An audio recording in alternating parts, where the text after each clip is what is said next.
এই ছিল birthday queen, যাকে আমরা বেলুন ছুঁড়ে মারছিলাম কারণ ওর ভাগ্য ভালো, আমরা ঢিল বাটকেল কিছু পাইনি হাতের সামনে। আর এই ছিল আমাদের বার্থডে কেক, যেটা দেখতে এবং খেতে দুটোই খুব ভালো ছিল।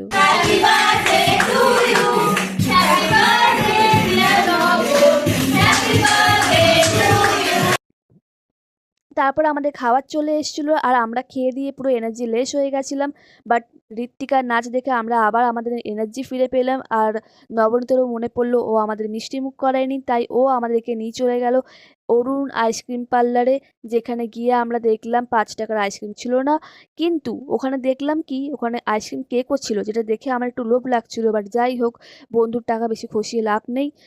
তো একটা আইসক্রিম ওখানে কিনেছিলাম, যেটা খুলতে পারছিলাম না, কিভাবে খেতে হবে, তাই ওপর থেকেই খেয়ে নিলাম। তারপর দেখলাম যে না, ও লাঠিটাকে মানে ডান্ডিটাকে পুশ করলে ওপরে আইসক্রিমটা বেরোয়। যাই হোক, আমরা খেয়ে দিয়ে বাড়ি চলে গেছিলাম। এই ছিল আজকের ব্লগ। ভালো লাগলে অবশ্যই লাইক করো।